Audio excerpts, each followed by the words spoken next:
episode, we interview Liz Phillips. Liz is an intimacy from the inside out, IFIO for short, and internal family systems, IFS for short, certified therapist, as well as an IFS approved clinical consultant working in Toronto, Canada. Liz's passion for understanding why people hurt themselves further when they've already been hurt in the past led her to explore IFS, which is a therapy model that supports people to discover their inborn agency and empowers them to heal themselves. With her heart set on helping people in intimate relationships, she then trained in IFIO, an IFS-based relationship model developed by Toni Herbine-Blank.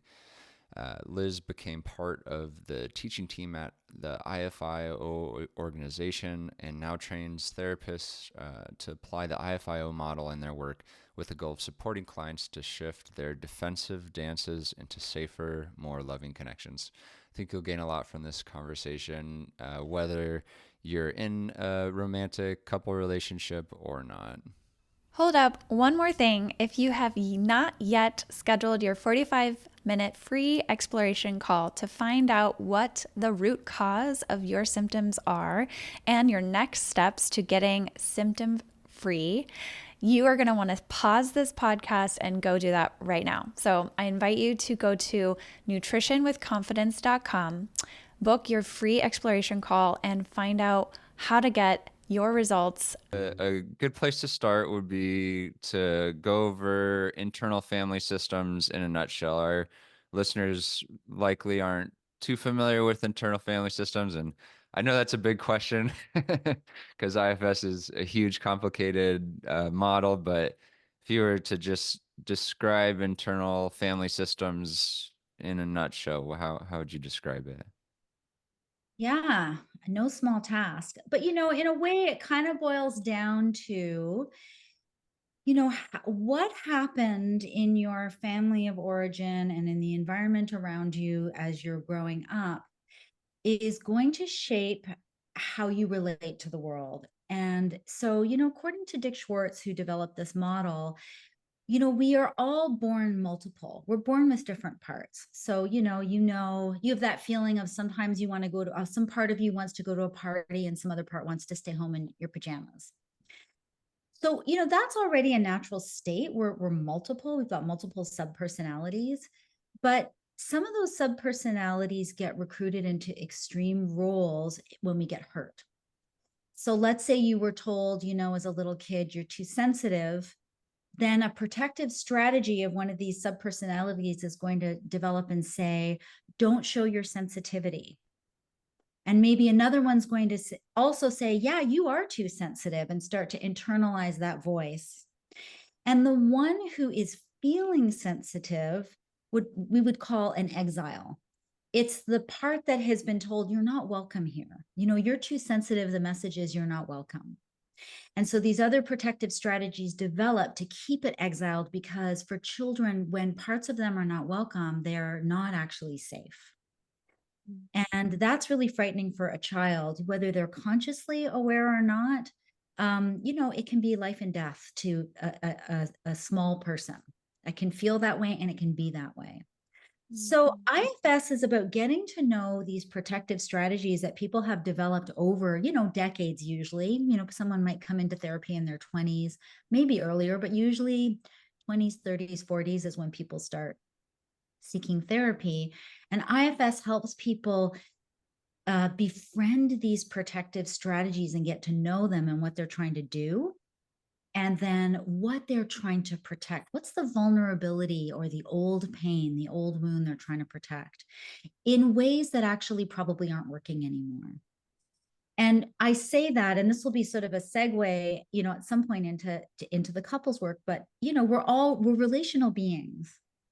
So if I have a protective strategy, I was told I was too sensitive, maybe I'm going to have a strategy that doesn't show my feelings or doesn't allow me to be vulnerable. I keep a lot concealed.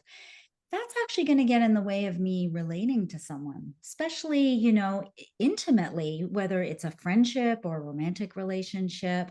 People aren't going to feel very close to me because they're going to sense I'm not really willing to give something of myself. And the reason is I'm scared I'm going to get called too sensitive again, but I'm not even aware of that anymore. All I know how to do is just keep my feelings close to my chest. So an IFS therapy might help me understand why I'm doing that, what the impact is on my relationships, and what's really hurt in there, and how can I help that hurt person inside of me. Mm. That's really Also, helpful. yeah, it sounds like a way for us to learn more about ourselves and how we unintentionally create those negative results in our lives of like maybe we want closeness with our partners or can real true connection with people, but then we might be frustrated like why can't I, and so we can get really upset with ourselves when we're trying to really just parts of us are just trying to protect us, and it creates a lot of learning and understanding and grace. I think that's what I hear you saying is. So much grace. And, I want to address a few things you said. One of them is there's a motto in IFS, which is protective strategies or protectors get us exactly what we don't want. So if you have been your whole life learning how to conceal what's most sensitive to you, you've got a part that says, no way are we going to show this to the world. But then people aren't getting close to you. And of course, it's what you want. It's getting you exactly what you don't want. It's pushing people away. And it is such a practice way of being in the world. This part sort of leads and goes out in the world, not letting you show your sensitivities, that it becomes, it's like riding a bicycle. You forget how you learned how to do it. You just know how to do it. So you're not even consciously aware I'm doing this to protect myself. It's become habit. Mm. And the other thing you said about grace is so true about IFS, because one of the great gifts of IFS is that it depathologizes behavior. Instead of calling behavior neurotic or labeling it, like narcissistic, or even some labels that intend to be helpful and educational can start to feel a little bit like pigeonholing, like you're avoidant or you're anxious. And the intention is good for those, but it's not, it's still pathologizing a behavior instead of understanding it. So in therapy, when the person can start to understand, oh, I keep my feelings close to my chest so that I don't get hurt. It's not getting me what I want, but it's a brilliant strategy or it was a brilliant strategy for not getting hurt. And then we can have more compassion for that part that's doing that job. Yeah. I think that that is a major piece that drew me to internal family systems in my graduate studies was that non-pathologizing nature because I think in our society, criticism, like these protective parts that point the finger and judge and take an expert stance, often cause a lot of damage, especially to young people. There's just so much, so much judgment. And I'm hearing that in IFS, yeah, we're really focused on developing compassion and understanding for these protective parts that are often judged as, whatever. And um, will you speak more about that process of developing and cultivating that compassion and what that looks like in an IFS, IFI, and maybe segueing into IFIO too is the couples version of IFS that you focus on. So, will you speak a bit to that process of cultivating compassion with self and then also with one's partner? Yeah. IFIO, which is the couples version, and it stands for intimacy from the inside out, is, as the title says, it's developing intimacy with yourself first and understanding what's happening in your own system first, so that then you can actually return to someone else from a better place. And you use the word self, and I want to talk about that because it's central to IFS actually. Who is at helping these parts or getting to know them first? So let's say the part who conceals sensitivity. Who is the one who's actually befriending and getting to know that part? And in IFS, we call that self, or the energy of self energy. And what we mean by that is the me who is really present, who's non-judgmental, who can hold multiple perspectives.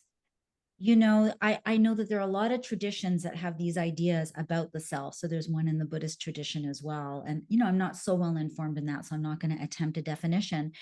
But in IFS, it is that ability or capacity that we have inborn to be present with ourselves and someone else in this sort of open way, like, oh, what's happening here? Oh, I'm so curious. Or, oh, does that hurt? Oh, I'm so sorry. That's the compassion piece. And in IFS, we talk about the 8 C's of qualities of self. I may not remember them all, but curiosity is key. Can you be curious? Because as soon as you've got judgment, you're not curious anymore, right? You've got an opinion, you're no longer curious. You've got the expert mind, not the beginner's mind. Compassion, creativity, clarity of thought, calm. I can't remember some of the others. There's one non-C word, which is humor. Humor, good. That ability to because humor kind of, you have to be able to see a bunch of things at the same time to see the funny in something. Yeah. So in IFS, we are helping clients get into relationship with their parts, with their protective parts and their wounded parts. So protectors and exiles. So they are the ones, it's like, it's as if, we call it internal family systems because these are part of our family. My part that doesn't let me show my sensitivity, and then my part that criticizes me about showing my sensitivity, and the part that actually is sensitive and was really wounded when I was told I was too sensitive. Those are all my family. And it's ultimately my job to kind of say, hey, what are you trying to do for me when you conceal that sensitivity? Or why are you criticizing me for being sensitive? So that they can maybe relax a little bit, knowing that there's a me here who says, I get why you've been doing that my whole life, but actually, you don't need to do that anymore because now I'm here and I can actually help the one who's hurt. Because when I look back and I see, 5-year-old Liz who's crying about something that was important to her, or 10-year-old Liz who's really upset about something that was meaningful to her, just because the adults didn't get it doesn't mean it wasn't meaningful to her. I can have a lot of compassion. And she was sensitive, and that's not something to critique. She wasn't too sensitive. She was sensitive because she's a human being and she was hurting. So the person who's doing that is not my therapist, it's me. And my therapist is helping me get into that relationship. Mm-hmm. Now, I want to say something about that because there's a really important role of the therapist in both individual and couples work. And that is that the therapist is like a tour guide. The therapist is going to help guide you into your own system and help introduce you to these different parts. So now you start to know, oh, these are parts of me. They're not all of me. And they're not out to get me. They're actually trying to protect me. They're just not doing it in a very productive way. But that's probably because the protectors are like 8 or 9 themselves. They develop a minute after the hurt happens. So they're also young. Now, it depends, and this is across the board for individual and couples. It depends on the therapist role is going to depend on how much trauma there is. So if there's someone sitting, now I'm going to talk about myself as a therapist. If there's someone sitting in front of me with a lot of trauma, they're going to be very blended with protective parts. I may need to be that self in the room with them for a while until And they Liz, can. just to pause you there, the blended is what you're talking about earlier there of you're just kind of there's not separation between you and that protective part kind of in fight or flight, is that right? Yes, thank you for pausing me Yeah. because that's also a very important concept. When we're not aware of our parts, what happens is, let's say I raise my hand in class to give an answer and it's wrong, and the teacher says something that, is a little bit has a shaming edge to it. then, you know, that old wound is going to land on the part of me that's too sensitive. And then my protector is going to swoop in like a superhero. And we call that blending. And now I am no longer calm and relaxed and listening to the teacher. I'm in a state of, oh, I need to shut myself down. I might even discharge something because it's so painful to feel shamed like that. I may even say to myself, you know, the teacher's so stupid, and do something externally. And that is when a part has blended with me and it takes over. Does that make sense? Yeah. Absolutely. Yeah. Yeah. Mm-hmm. Yeah. Sorry to interrupt you. I just wanted to Oh, I'm make sure so the glad listeners you did. understood that. Yeah. No, I'm really glad you did, because that is a key concept for us. You know, Mm-hmm. a lot of us, until we become aware of these parts, we're blended, you know, Yeah. and going to be in a state of blended and unblended to varying degrees, depending on what's happening and Mhm. depending on awareness. Yeah. So if I know nothing about the fact that I've got these parts in me, I'm just going to react from that blended place. And it's, or you could think of it as a part has taken the wheel and it's Yeah. reacting, it's walking ahead of you. Yeah. And usually there's a somatic correlation. You know, if I'm feeling, if I felt shamed in that moment in the class when I raised my hand, and, you know, it felt like there was a shaming edge. And maybe even if there wasn't a shaming edge, I felt exposed in some way. And my old wound says, oh my God, what happened when I was little is happening again. I'm going to get called too sensitive. um I'm going to have a somatic response. My heart's going to race, my stomach is going to clench. And often it happens actually before we even think about it. And then that somatic response tells my brain something bad is happening here, and my protector swoops in and does something about it so I don't have to feel those feelings. Yeah. And then you were talking about how the therapist role is to kind Donate of maybe. guide what Yeah. oh go ahead. Oh, I was thinking like you were like donating some of that self energy to another person who's so unaware of being taken over in some ways by their protective parts. I love that word donating. It's so beautiful, because yes, that's what we're doing. Mhm. You know, someone is sitting in front of me and they're really upset, and they can't. So let me just think of an example. You know, because often when we get upset, when there is an intensity, you know, it's something like 10 to 20% is the present situation, and really 80% of the activation is from the past. And so if you've had a really difficult, painful, or traumatic past, something relatively minor in the present could set off a cascade of somatic responses and beliefs in your system that the same thing in your past is going to happen again now. And then you're going to have a very strong reaction. Mhm. And so that person, you know, for me to say, can you ask that part who's having the strong reaction to see if it can separate a little bit? That's probably going to be an impossible task for a person in that state. So I am going to be the person who I'm going to help them learn how to become, which is, I see you. Because I am in my self energy, I don't have any judgment about it. I have a lot of compassion. I'm very curious about what's happening. So I might say, what is happening right now? Notice what's happening in your body. What do you want me to know about how you're feeling? Tell me what's going on. You know, it's kind of like being that good parent. Yeah. You know, when your kid comes to you, ideally with the parent, and they're really upset, ideally the parent's not going to melt down with the kid. The parent's going to say, I see how upset you are. What's happening? What just happened? Tell me. What do you need? What do you want me to know? So it's a lot of reflecting, mirroring, validating, so that that person feels really heard and understood. And that's the missing piece for most people. You know, that's actually what causes trauma, is Mhm. is not the event itself. I mean, that's very painful. But what helps people process a painful event is that there's a witness, a safe witness who says, oh my goodness, that shouldn't have happened. I'm so sorry you're in pain. Your pain makes a world of sense. What can I do? What do you need right now? What's going to help you? I'm right here. So we do that as the therapist. And then as the person starts to unblend naturally, you know, their system starts to calm down, the protectors relax. I might say something like, what's it like for you to notice what just happened? And if we end up talking about the wound, and they're talking about their past, what's it like for you to notice what happened for you when you were 5 or 10?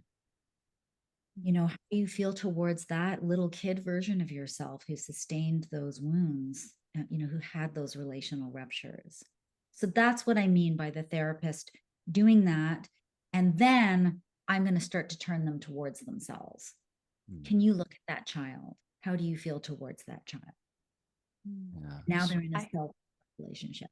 Yeah, I can so relate to this. I mean, because one, I've been doing IFS therapy myself for the last couple of years, but before that, I have done so many different types of therapy, and I've experienced childhood trauma, and so there were times that I would get reactivated and triggered, and in my relationship with Andrew, this happened a lot too, and it was always I always felt out of control, and that blending experience, there was so many times where I would tell Andrew that I just feel like I don't know what comes over me. Like I don't know it, right? Like in those words, Huh.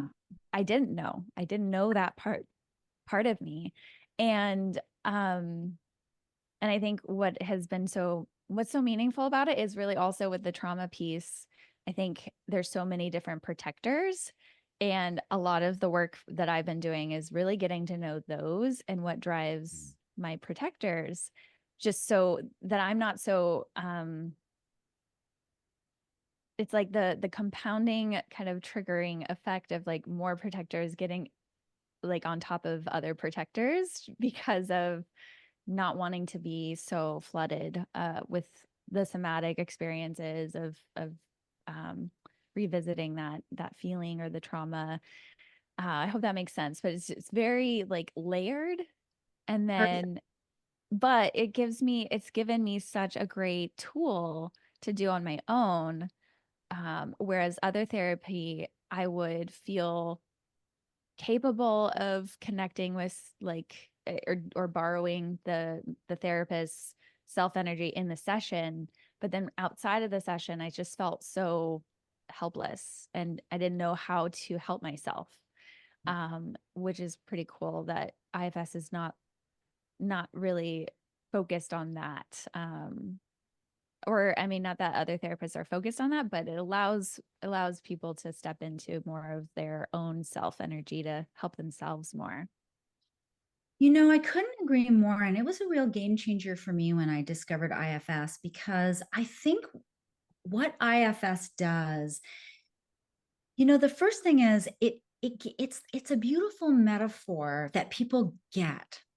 So, when you are in a talk therapy and you're not thinking of yourself as having your own parts and that they're trying to help you, you are getting good co-regulation with your therapist, but you don't you're getting a corrective experience. All of that is happening, but you're not so aware of your own system, and in my opinion, you're not developing a sense of agency, like, oh, these are my little parts to take care of.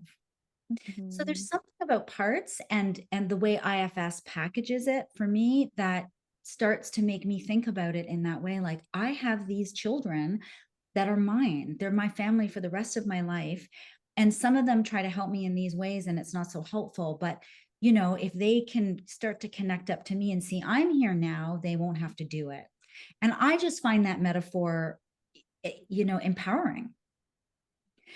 But the other thing you said about trauma that I really want to highlight here, because it's so important, and this is also happening in the couples work so much, because I want to talk a little bit about brain science.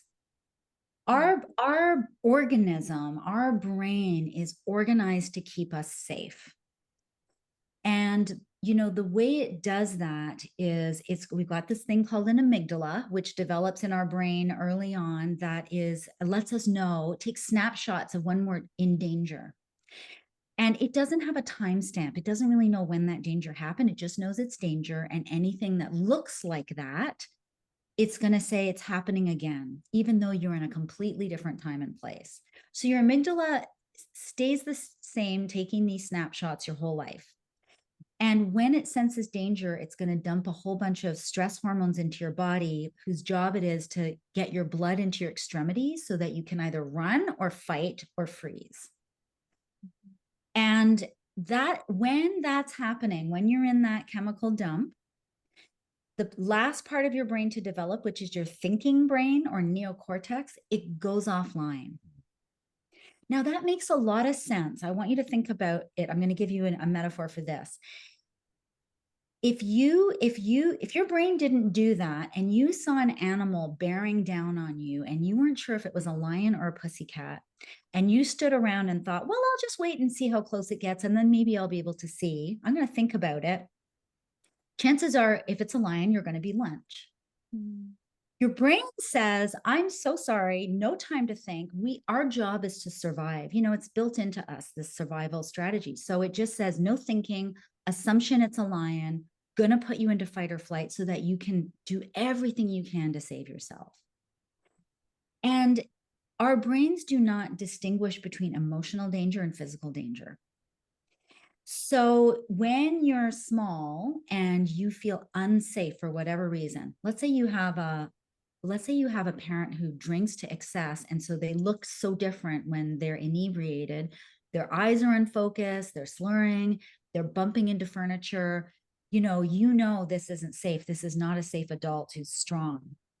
So it's really frightening for the organism, and it's going to say, we're not safe. Find a way to get safe. Mm-hmm. Then when you're older and something happens that reminds you of that moment, you're going to start to dysregulate again.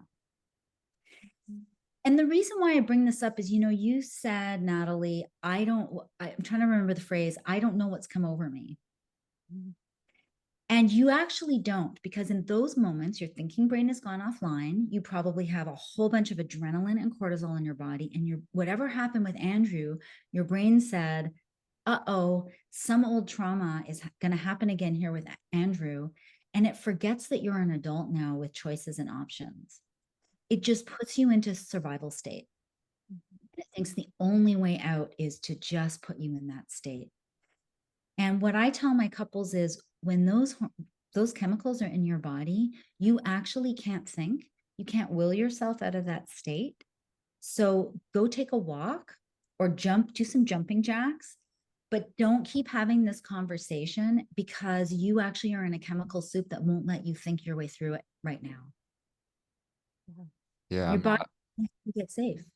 I'm nodding my head because it is so true to our experience and our arguments. When we get to this certain threshold, one of us or both of us, it's not going anywhere positive. So we've incorporated Terry Real. He's a couples therapist, and he had a blog that I read on this timeout, and he has some different parameters around it. So we've kind of talked up front about, okay, when one of us gets to this flooded, it starts to get into that flooded place, let's call the timeout. Let's say, hey, I need 20 minutes, 30 minutes, an hour of space, and then come together and make nice and reconnect, because you're so right. When you get into that fight or flight, the frontal cortex just goes offline, and there's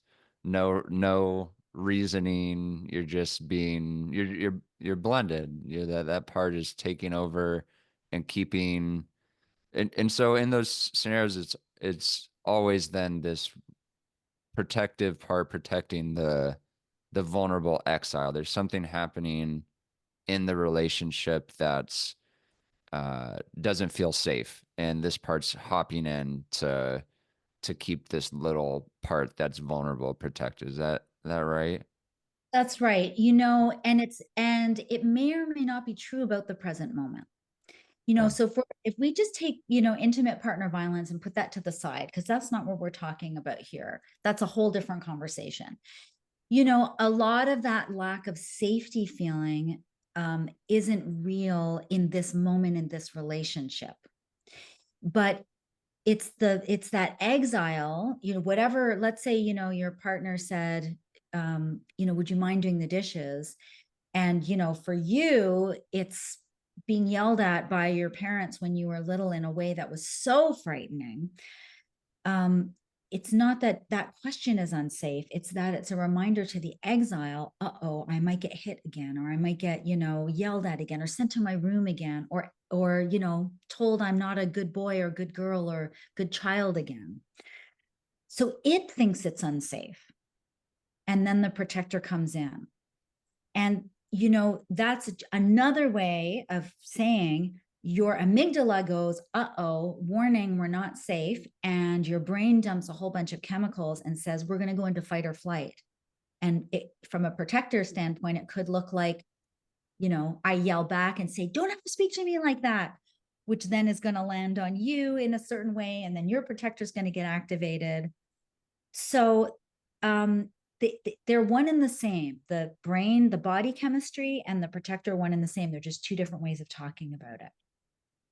Mm.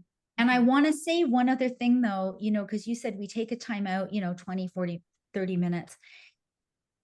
I can't, I got these numbers from when I was studying neuroscience, and I can't remember which book now, but apparently it takes 20 to 40 minutes for the chemicals to leave your body if you do nothing. Mm. If you go for a walk or you do something physical, you're going to push them out of your body sooner. Cool. So if you're going to make a time agreement, think about that, because you might not be ready in 20 minutes, because the chemicals might not be out of your body in 20 minutes. That is so helpful, because even with an IFS, there's the U-turn, but usually it's like, or with the timeout that we've always done, we have this dynamic of Andy's more of like that anxious attached and wants to resolve it right away. And I am just so flooded. I can't even think straight. And I know that I need a lot more time, but I can't even, it pains me sometimes to put a time on it. I'm like, I don't know when. Yeah. And so, but that just helps me feel more validated that it's just taking a longer time to get the chemicals out of my body or kind of like filter those. And I should really go on walks right away. I should go move my body, I guess. Help. But Yeah. I mean, Andrew, is that okay if, I'm hearing, Natalie saying you've got, you become anxious when Natalie, you are saying, I can't even be here emotionally, right? Yeah. You said you use the word U-turn, which is really important in IFS, but really, really important in IFIO with couples work. Mm-hmm.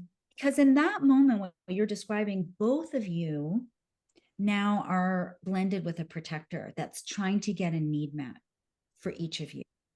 But in trying to get each of your own needs met, it's not working relationally. Mm-hmm. And that's the work we do in couples work. Because the relation, and it's also true of IFS, people help themselves so that they can be in better relationships. And I don't necessarily mean romantic, that they're functioning relationally. But the stakes are higher when we're in a romantic relationship, because that is the next big relationship after being children and having caregivers. That's our first love. Our second love is our romantic adult relationships. Yeah. And the stakes are higher in those. You're not going to have the same reactivity with your coworkers or, your third tier acquaintance. The things that they say or do are just not going to have the same impact on you as the people who are significant. Yeah. So maybe I'll slow myself down here, because it looks like you want to ask me a question, and I'll come back if I feel like I've missed something. Okay. There's- Oh, I was curious about, it was making me think as you're talking there about that, like what's at stake with the couple relationship? Why is this so significant and so much more activating than other relationships we're in? And I thought of this concept that Dick Schwartz has talked about, of like the partner as redeemer. And I'm wondering if you could speak a bit to that concept and maybe give an example of what that looks like in with some of the couples who consult you. Right. I can certainly, I mean, and I can even talk about myself because this Mm. seems fairly universal, at least in my experience. So, that's a concept that Dick Schwartz talks about. And also, Toni Herbine-Blank, I need to say, is the developer of the couples version of this model. And we talk about that in IFIO as well. That when we're little, it is our parents' job to reflect us back to ourselves. When they say, I love you, and wow, you did such a great job at that, or a good try, or, it's so exciting that you're, I don't know, doing some skating and, what do you need my help? And they're in that sort of engagement with you. And it is a kind of a top-down relationship. It's not the child's job to do that for the parent, but it is definitely the parent's job to help a child know themselves, feel worthy, and that happens through them constantly attuning to the child. When we don't get that when we're growing up, our hope is our partner's going to do it. And I can certainly say I've had that hope in my life, and 201, every one of my clients have had that. You know, now I'm going to get someone who listens to my stories, or now I'm going to get someone to comfort me every time I'm upset, or, someone's always going to be there for me with arms open, with a warm smile. And they're going to save me from all the things that I find painful. They're going to, be on my side when I get in a fight with someone. And, basically they're going to do absolutely everything a child needs. But we all have experiences in our families of origin. I don't think anyone has a so-called perfect upbringing, and that I think that would be sad if they did in some ways. I mean, that seems pretty magical and unlikely, and probably a loss of an opportunity for growth and learning. But um, all adults have parts. We're all mixed bags. And so this idea that someone else is going to be your redeemer actually puts your partner into a parent role rather than an equal. And it also loses sight of the fact that they have their own histories. And so they can't always be present and available and loving and warm and all of those things. They just can't, just like we can't. I know I can't. So it's an idea that is, or it's an experience of a longing exile, longing for the reparative parenting experience, and they try to get it from the partner. And our Western culture blows that up even more because culturally speaking, we've got this idea of, our one person who's going to meet all our needs, and the single family unit. And, that doesn't exist in non-Western cultures in the same way. There are aunties and uncles and friends and, so many people to go to. It's a huge burden to place on another adult. Yeah. I guess we could thank Disney for that. And Disney, Hollywood, I mean, Yeah. and I notice it. I love rom-coms. I watch them when I need a little pick-me-up. And there is a little girl in there. It's like, but why can't someone just be everything for me? Why not? I would love that. And I Yeah. just say, of course you want that. And I'm so sorry you didn't get it. And I'm Yeah. here. I'm here. And, Mm. my partner just can't always provide those things. And it's not, I'm in a heterosexual relationship, and it's just not his job to do that. Yeah. It's beautiful too as you're like watching this film and noticing this part of you that you just step into that connection and assuring that part. And I really resonate with that concept of viewing the partner as a redeemer. I know when I hadn't really done any of my own internal work when Natalie and I met, and I remember now in hindsight, like these younger parts of me just feeling so connected. There's just this intense connection because it's like someone's listening to me. My family of origin, I didn't experience that like really deep listening at times and at times when I needed it. And so that was one thing that I think my exile really latched on to Natalie initially. And then that's, looking at our conflicts, that part is just so fearful when we experience some level of disconnection or argumentation. And it's like, oh no, I don't want to lose this, I need her to listen to me, right? And there's a critical part of me that even says like, you're not listening to me, listen to me. And that usually doesn't help. But yeah, it's that protectors often, make worse what they're fearing will happen. Will Yeah. happen. So Well, um, that one is trying to get a need met for you. And, um, you raise an interesting point about from the part's perspective, when the partner is in a different state, it feels like, a repeat of an old scenario, and it feels like they're disappearing. And, I had this great example of, a friend of mine, whenever she got sick, again, a heterosexual cisgendered couple, white, and whenever she got sick, her partner would go into a rage, hmm, get angry at her. And then of course, that was devastating for her because she's already sick and vulnerable. And he would yell at her. And they could not understand this pattern. And it was, and then when she got better, she would be furious with him. And when they went to couples therapy, what they discovered was his mother, his father was really like a traumatized person and incredibly self-absorbed and took up all the oxygen in the family, and his mother focused all her attention on him. So when my friend's partner was sick when he was little, he got no attention. His dad got all the attention. So when my friend got sick, for him it was again this experience of the woman I love in my life is disappearing. Who's going to be here for me? Mm. And that was a little boy. And once he realized, oh my gosh, that little boy really suffered, and he had so much grief around his suffering, and he had to work through that grief. Then he was much more available for her and could see her and be there for her when she was sick, for his wife. And then it was moving for her to hear that, right? Because all she just thought was, why is this guy as an a-hole when I'm sick?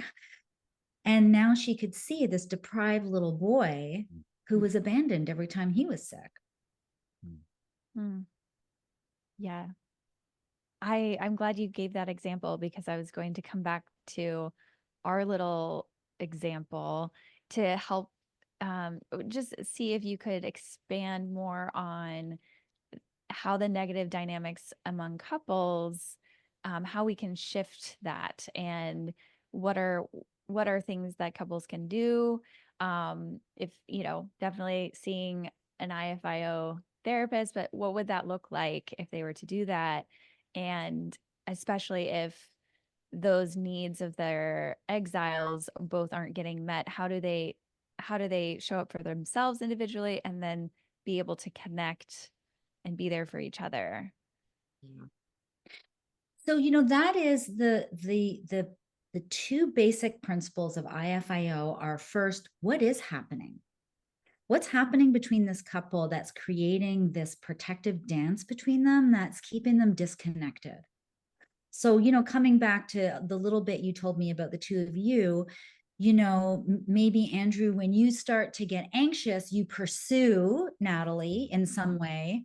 And then Natalie, I don't know what happens for you, but let's just say for argument's sake, you start to feel like something's going to be asked of me that I can't give, and you start to withdraw.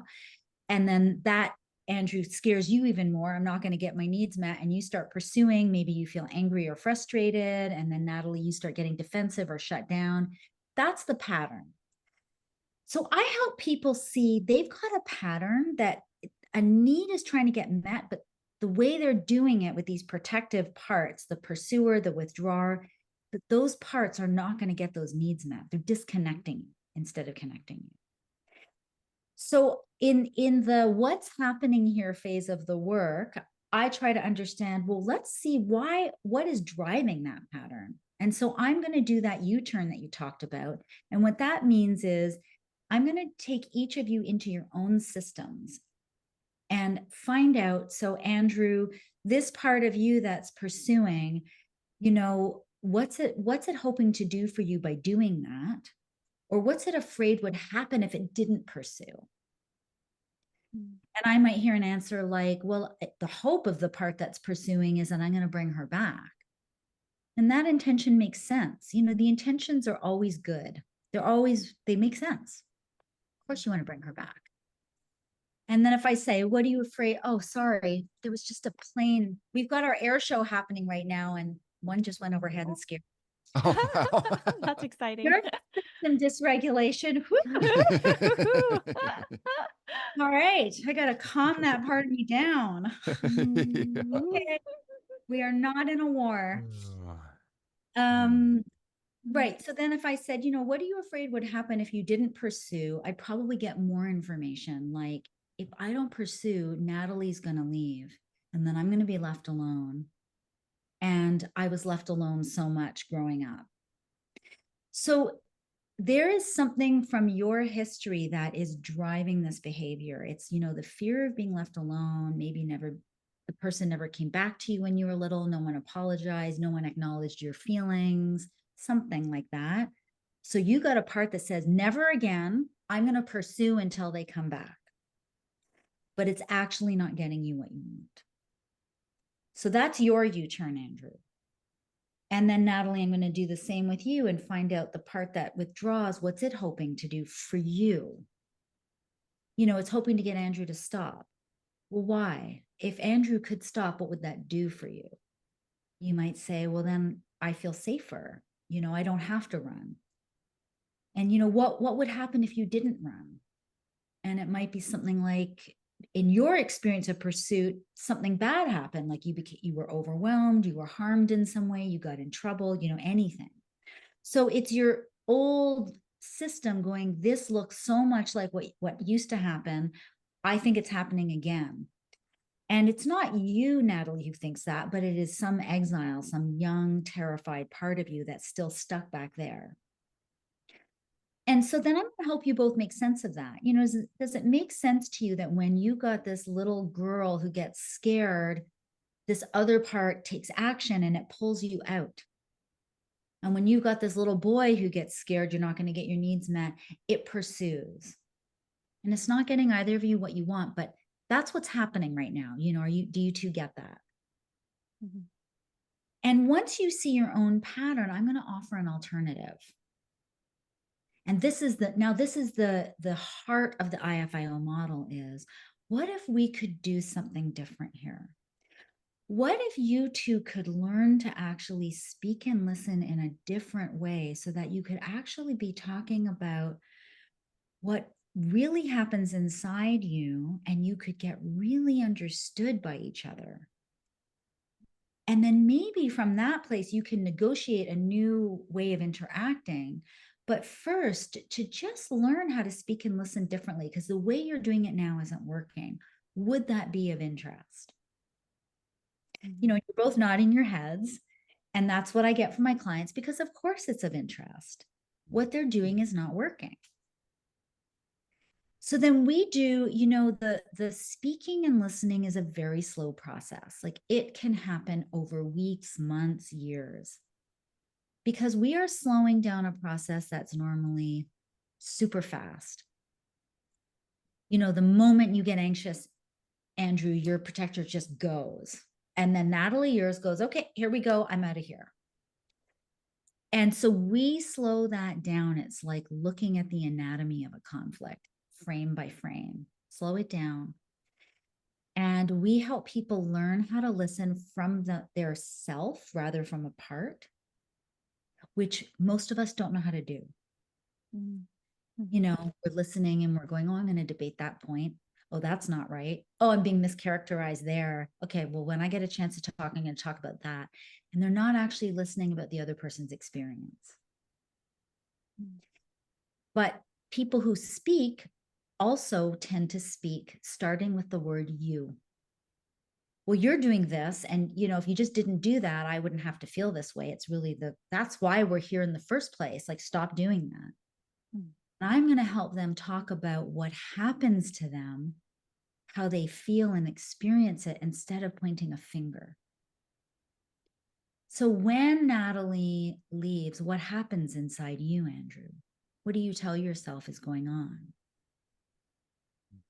And what does that remind you of? And, there's a whole, and hopes and fears again, what are you hoping for? And what are you afraid is happening here? If Andrew's the speaker. So that Andrew can start to get in touch. You can get in touch with your history. And then I'm going to help you talk about that to Natalie. I get so scared when you leave because when I was little, I was left alone. Like I had to figure it out all on my own. And I feel like I've been longing for a relationship where we could be a team. And I get so scared we're not a team anymore, something like that. And Natalie, I'm looking at your face and it's filled with compassion and smiling, and that's what happens. But it's not going to do that if someone, chases you. And I don't know how you do it, Andrew. I'm sorry. I'm, making up a story about the two of you. It's actually pretty spot accurate, on. given the little you know about us at this point. Yeah. That's good. Yeah. I could, Well, Very good. you You are not alone. you can tell yeah, that we're not you've alone. Yeah. Oh yeah. Yeah, you can tell that you've worked with a lot of couples, and it's fascinating how similar most people's dynamics are at the root of it for a lot of people. I also kind of wanted to shift gears maybe now, or we could come back to or come into this later, but so many of my clients have autoimmune nervous system dysregulation and autoimmune disorders and things like that. And there's a common thread of being unsafe sometimes. And this can be relationally. There's sometimes relational issues that are a part of that. But also I think it's interesting that I've been exposed to the idea in IFS that you can talk to your symptoms, like the somatic experiences, and then there's so much that you can gain from that. And how yeah, I would love for you to share some insights that you might have on people, how to help people with the autoimmune conditions, nervous system dysregulation, and how that interplays with their psyche and these relationships with themselves, internal family systems, and things like that. Yeah. I mean, it's so interwoven, right? They're not separate things and they've been treated like separate things. And, if you even just from our conversation about the chemical dump of cortisol and adrenaline are the two stress hormones that often get dumped when we're in that go into fight or flight. Imagine if you were brought up in a household that was so chaotic and so terrifying that you would be in that chemical soup chronically. So that's going to have an impact on your nervous system, right? How you move through the world, because you are not in a calm state. You are in a chemical soup. I don't actually know what the chemicals are for the calm states. I just realized that as we're talking about this, the stress ones. So it's going to have an impact on everything, your cells, your nerves, everything. And, Gabor Mate has a whole book on this called When the Body Says No, right? And, but I have, let me slow myself down for a second here. I love Dick Schwartz's story about how he got into IFS, and it started to make sense because he was working with a young woman who had an eating disorder. Do you know this story? I think so, but please retell it. Yes. And he at first he was trying to negotiate. He had the idea of parts, and so he was trying to negotiate with this part to let her eat over a long weekend. And they kind of came up with a contract, but the subtle message was, get in line here. We have a contract, and if you fail the contract, there are going to be consequences. So it wasn't a warm, let's understand what's happening. And the part of this young woman who really wanted to get this disorder, I mean, even the word disorder is so loaded, right? She was really struggling with food and control. And the part of her that wanted some sort of a cure was the one who brought her to Dick Schwartz's office and said, help me. and said, yes, I'm on board with that contract. The part who doesn't want her to eat didn't get heard at all. So what happened was she went home and another part said, fine, we'll keep the contract on the eating, and it slashed her face. Oh. So she came back to session with a gash in her cheek. Mm. And Dick Schwartz just said, I give up. I don't know what's going on here. What do you need? And the part said, I need you to listen to me. Mm. Mm-hmm. And that was it. I'm getting goosebumps talking about it. Me too. Because I forget too. And even in my own relationship a few days ago, my partner said something that was painful, and I offered something. And he wrote back and he said, what I really need is actually for you to just listen.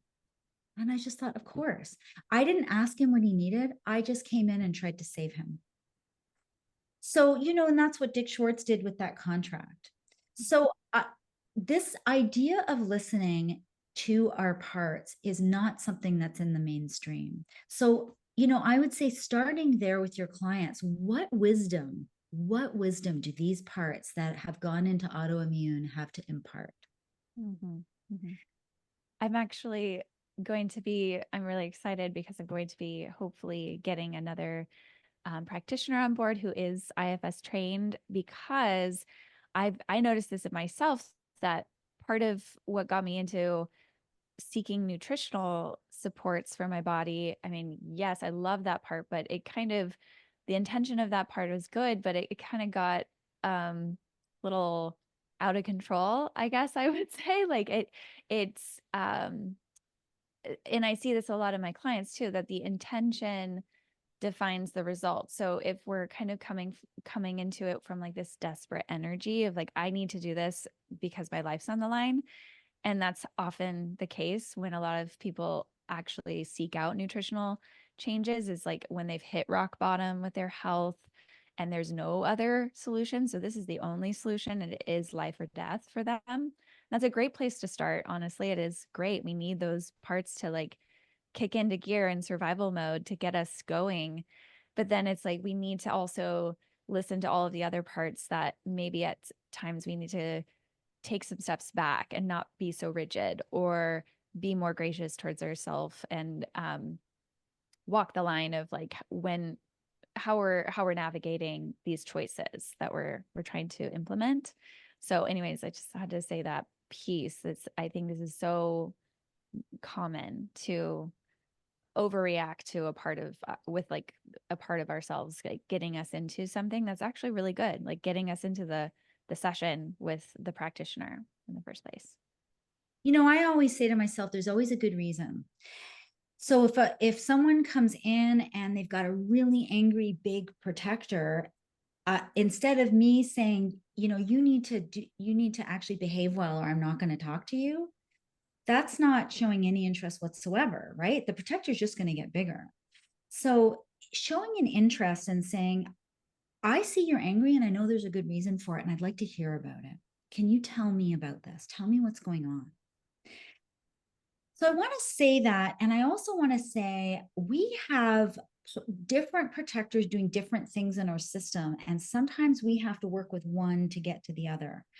They can even be polarized. So, for instance, the example you gave, someone brings the client in who thinks, I'm in a life or death situation here. That one might need to be heard first.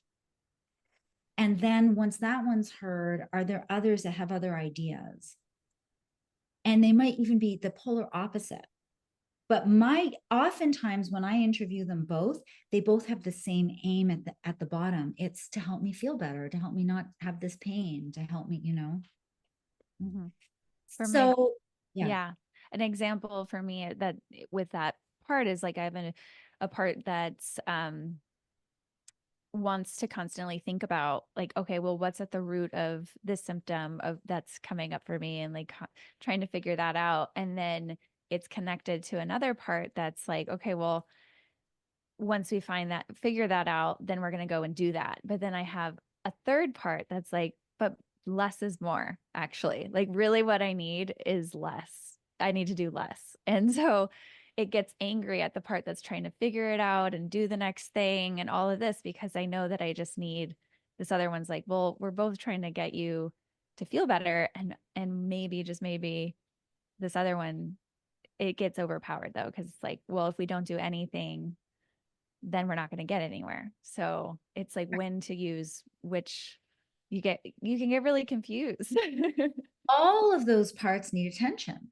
Yes. They all need to be heard on what's their job, how are they trying to help you, what's the vulnerability they're protecting.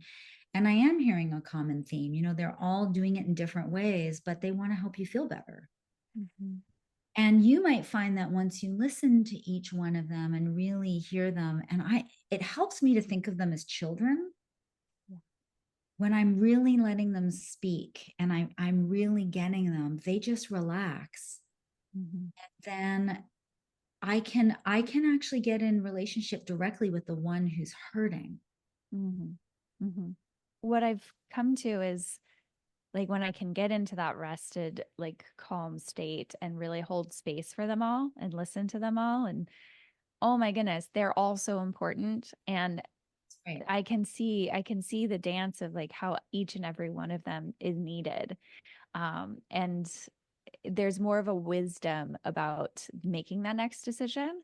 Whereas it's, before, when I get blended with each of them and I'm not listening and paying attention, really like just taking time to pay attention to them all, then it gets really messy in my behaviors and the results that I see in my life, right, with my symptoms. Mm-hmm. You said something really important that I want to highlight. And because a lot of therapies have this idea of integrating parts. And IFS talks about parts as harmonious, and the word family is so important. You're not trying to get rid of your brothers and sisters. Mm-hmm. They're going to be your family for the rest of your life. And we're not trying to exile these parts. And they do have wisdom to impart. But when they make a decision, because parts are synonymous with these states of survival, they only have a black and white view because your thinking brain has gone offline. So you're either for me or against me. It's either this decision or a terrible decision. There's no gray, there's no nuance. So, but it's important to listen to them because they're doing that for a good reason. And then when you can listen, just like what you said, you can then start to weigh everything out from a place of self energy. And that's the place from which you want to make your decisions. Mm-hmm. You can say, thank you for letting me know you're scared. I really heard that fear, but I'm now aware that was from the past and it's not happening here. So I feel good making this decision. Do you know that I'm now in my 30s, by the way, little one? I'm in my 50s, but you look like maybe you're in your late 20s. 30. There you go. Yeah. And it's in relationship too, we want to be in a self-led conversation with our partners. We don't want to be part to part conversation. We want to be self-led. So that can look like, hey, I have a part that's really angry right now, but I know if I let that have this conversation, it's not going to go well for us. So I need to go for a walk. And I'm so flooded with chemicals that I think it might take me an hour. No promises, but that's kind of where I feel now. And so I'm not forcing myself out of my angry state to be self-led because I can't. You cannot force yourself out of that chemistry. But I have enough awareness to say I'm in this state. And this is also what I teach my clients. I get them to notice their bodies a lot so they start to be aware of the states they're in so that you can say, this can't happen now because my part will talk and I want to do the talking and I'm not here fully. Like there's 10% of me here. So I just wanted to say that, it's, that's what we're going for, whether it's IFS or IFIO. Mm-hmm. But can I just circle back to something because it's such an amazing story. I really want to share it about what you were talking about, the mind body, Natalie. Yeah. I had a client who told me, I want to just disguise this person a little bit. So let's just say, you know, cisgendered male, white, and said had pain in one of his arms from childhood, and had been to every kind of practitioner to figure out what this pain was. Like, it's so bad. It keeps him up at night. The arm's always jittering. I notice it in sessions, it's doing this. And we'd never really talked about it. And finally, one day we were talking about how much pain he was in and how he'd been to like neurologists and, pain specialists and everything. And no one could find a problem. So I said, well, why don't we talk to the arm? Let's talk to the pain. And so we did a process of like, what's the pain trying to tell you? How long have you had it? Where does it come from? And where we ended up was, and this was even this was a revelation for the client, was, I knew that he had had a lot of trauma and had been raised in a very chaotic home where he had been recruited to be the middle person between his father and his grandfather, who would have these horrible fights. And the mother would say, go do something about it. The 6-year-old boy, right? But he really also, his father would often leave the house and go take care of his grandfather. And the boy felt really abandoned when it happened. And the reason he was leaving the house to do that is the grandfather had an amputated arm. And so what the kid was doing was saying, but I'm in pain. Stay here with me, the part of him. That was the only, and there was no chance that boy could have ever said those words or even allowed himself to be aware of how abandoned he felt by his dad. And so the arm took over and went into pain, in the hopes that it would bring the father back. It's like, I also need help. Wow. Right. And it lasted his whole life. He's now in his 40s. And so that is something that we're working on to see if that's going to now help, now that he knows that that's what's going on. Mm-hmm. Mm-hmm. Amazing. It's What do amazing. you, oh, Andy, sorry. Oh, it's amazing how the parts can really manifest physiologically to try to, serve some sort of purpose in the internal world. And also, I just wanted to highlight, as you've been talking, I've just been realizing the importance of slowing down to connect with ourselves, and then slowing down to connect with others. I'm all about slowing down. I read a book called In Praise of Slowness. Highly recommend. The slow food movement is something I'm really drawn to, and I think that slowing down, and then you were talking earlier too about like, I think as a therapist, but also facilitating this with couples, is observing. And we recently had David Holmgren on the podcast, who's one of the co-founders of permaculture, which is an approach to uh, managing landscapes. And that's a big, that's one of the permaculture principles, is to slow down and observe. And so and so it really resonates with me, because I'm like, yes, that that is a continual practice for me as my system gets activated on a daily basis, is to go on a walk, slow down, and try to bring some of that curiosity. And I will mention, for me, it's very difficult, because I have a part of me that just goes thinking about all the things. And Efficiency, right? efficiency can be a piece of it, but yeah, planning, and I think this part too just does distract me at times, to just keep from the exile's pain that's there. Um, so I guess all that to say is, I'm drawn to this idea of slowness, and then also just acknowledging, for those who are listening, who may be engaged in this process themselves, or interested in engaging in this process of connecting with themselves, is, from my experience, it is even a slow process in the long run, for these Absolutely. part to develop, like you were talking about earlier, Natalie, like develop the relationship with the protective parts, and how important that is. But it's just, I know for me, it's just this ongoing process. Mm-hmm. You know, I want to say a few things because it's so important. I love first of all, you two are highlighting such important things. So thank you. Mm. But this is what I learned from Toni Herbine-Blank, watching her is you will hear her constantly say, and you will hear me now, because I learned from her constantly say to my couples, I'm just going to slow you down. Just going to slow you down, or I'm going to slow myself down. Let's just slow down and notice. Because everything does happen fast, because the body needs it to happen fast, because it thinks we're in danger and we need to save ourselves now. Mm-hmm. So we are working against what is a bias in the organism. And that's why it's uncomfortable to slow down. It's imperative to slow down. And if we can bring that into conscious awareness, I forget what my second point was. Slowing down. Oh, well, it'll come back to me. There was a skeptical part that was coming up when you were sharing that really amazing connection to the pain and your client. And,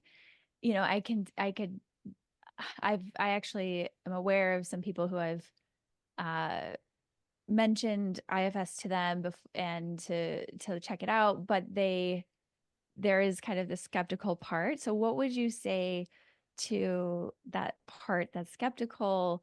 Um, yeah, how do you work with that part, I guess? I welcome it with my whole heart, Yeah. because skeptical parts have wisdom. I would say Mm, stick around, but would you be willing to give enough space to experiment and see? mhm, I'm not making a promise. I'm saying, how about we experiment and explore and see? Because actually, I don't know. I don't have the answers. Your system does in there somewhere. And what I'm providing is a way to explore it. But the experience you're going to have is going to be yours based on everything that has shaped you. And the information is in your cells, not in mine. I'm not the expert on you. So would you be willing to experiment? mm, That's how I work with skeptical parts, mm, because I think skepticism is so important. That part is the one who's going to suss out snake oil salespeople, right? mhm, So I say, bring your skepticism. So welcome here. Your job is to keep your person safe. yeah, Stick around, but if you just don't take up the whole system, so that we can try some things, and you can come at any point and stop it whenever you want. mm, So it's going with the client, it's going at the pace of the protectors. mhm. Yeah. Well, and Liz, as you've been talking here, it's so clear that this way of thinking and even, uh, experiencing or living, that is IFS, IFIO, has just, it seems like it's really permeated how you view the world, how you view yourself. And I'm wondering if you'd be willing to speak a bit more about, like, what are some of the, I mean, sure, there's a lot you could talk about this, but some of the most profound ways that internal family systems, IFIO, has impacted you and your relationships. Oh, so much. So, in terms of my romantic relationships, hugely, things that would have really set me off. It's not that I don't get set off and I don't feel the exile pain, but I don't have the same reactions anymore. I can slow down. I can notice my own system. I can do what's needed for me first before I respond. Or if I do have a reaction, I now know how to repair and take responsibility and be curious. And instead of assuming the worst of my partner, I know how to be curious about him. Like, well, when you said that, what was happening for you? Instead of saying, well, you clearly don't care about me, or you wouldn't have said that. That would have been my go to before. And now it's, when you said that, it landed on a tender place in me. And here was the meaning I made of it. But I actually am curious what was happening for you. Now he has a little space. Before the only option he had was to get his back up, because I was shaming and blaming. Mm, And I would say, I don't know why this is, but I am more intimidated to speak up in my friendships than I am in my romantic relationships. And I'm not sure why that is. It's curious, mm, but that's been a big piece of work for me. And I've had some friendships where there's a pattern in all my friendships. And so I'm the common denominator. There's some way in which a part of me becomes like a super people pleaser and super accommodator that then activates something in some of my friends where they do things that I'm sure they do with other people, and I accommodate and let it happen. And from in my system, it feels like a boundary crossing or asking for something that's too much, or dumping something on me maybe. And because I'm so people pleasing and accommodating when I don't really want to be doing therapy with them. Yeah. And it's been really hard for me. I've done a lot of work in therapy to speak up because actually it's not about them, it's about me. Mm. And I have been able to say, hey, last week when this happened and it landed on a part of me that then accommodated something.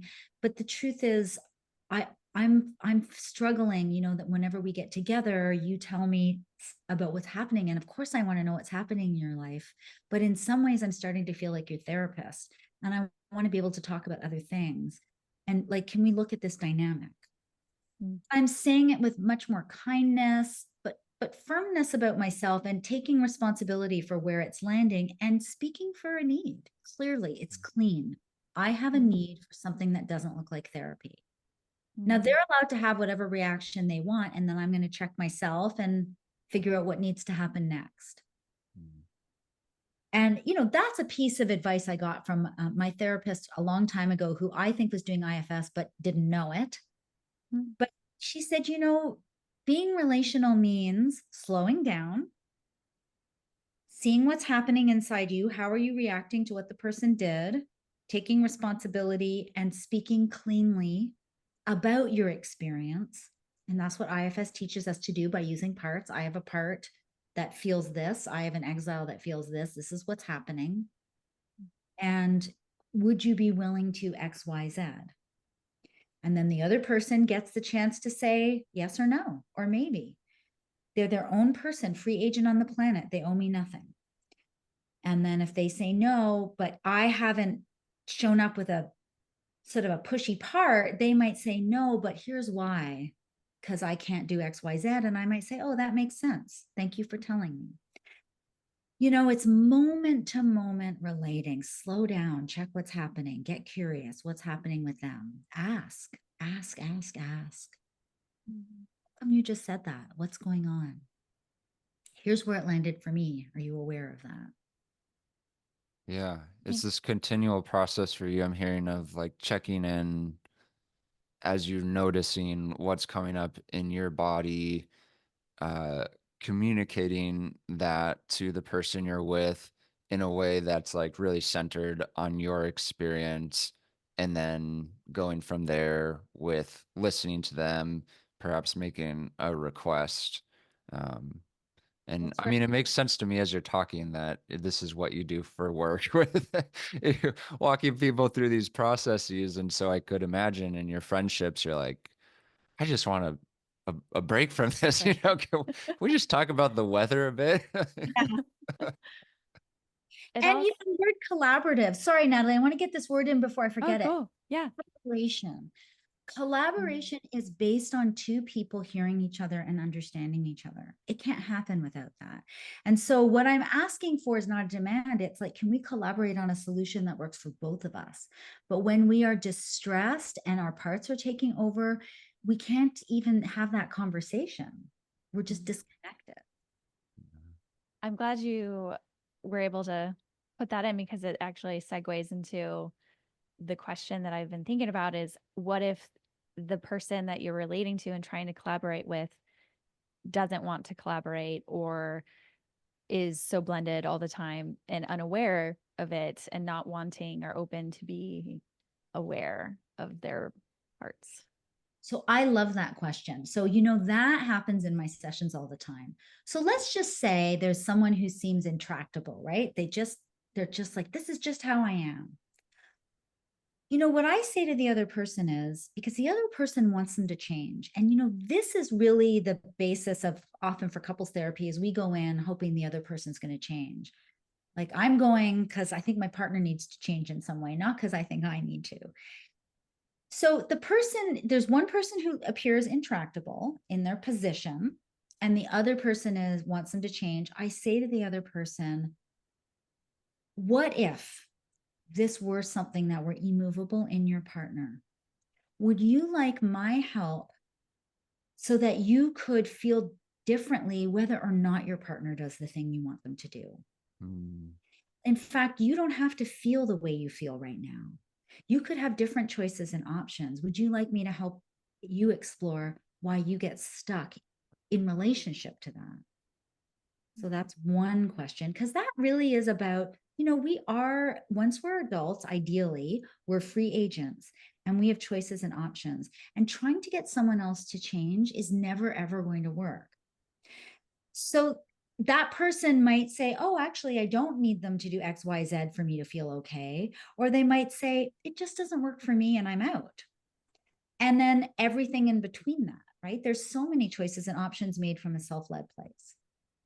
The other option is, would you like to be curious about why your partner thinks that this is immovable? Are you interested? Because most of the time people, they're just trying to change them and they're not curious about, well, why are your feet dug in like that? Because usually when we ask them, like, what are you afraid would happen if you didn't do that? We start to get underneath. But really, it's about helping people remember that they have agency, that they can be their own heal. They are their primary caregiver. And the partner comes in as the secondary. It's not that we don't need care from others. We 100% do. Toni says we're not building islands, we're building bridges. Humans are born to bond. Sue Johnson, who's the developer of emotionally focused therapy, right? We are born to bond. And Steve Porges, who's polyvagal theory, oh gosh, I've just lost the phrase. It's so beautiful, but it's something about, our survival is based on connection. We're built to connect.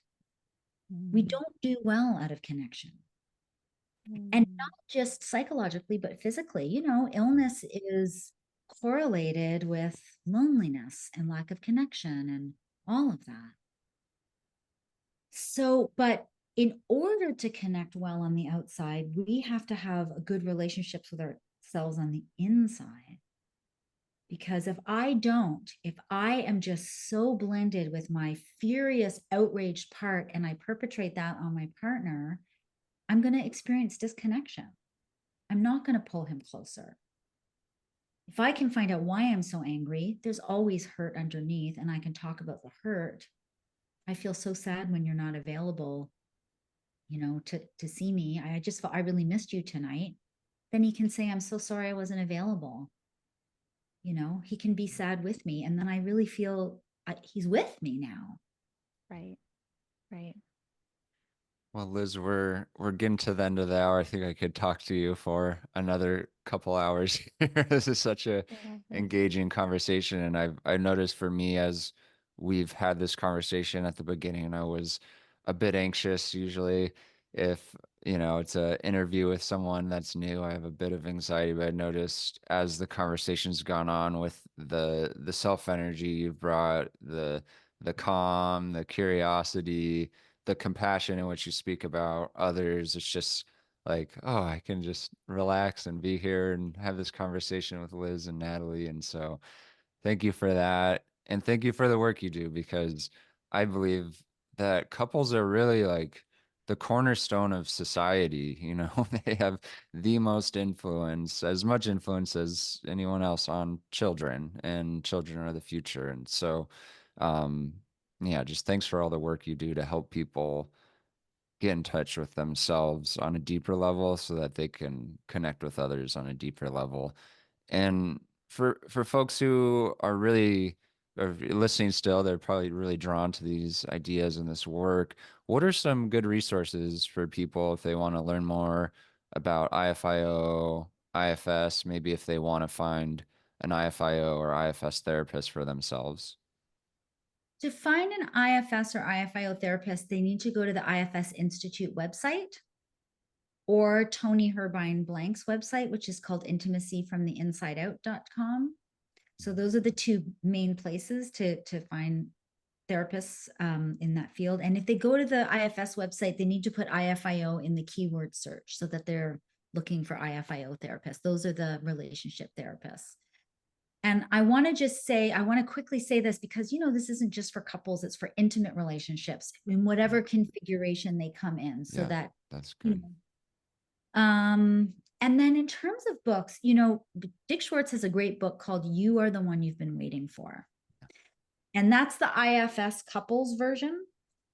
But we don't have an equivalent in IFIO, but Toni Herbine-Blank has two books that are geared towards therapists, but I think they're so well written that lay people can read them. And one is just called Intimacy from the Inside Out.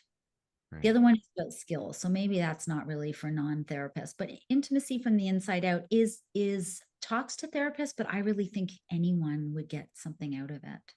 Absolutely. And then if folks are interested in learning more about your work or getting in touch with you, where's a good place to direct them?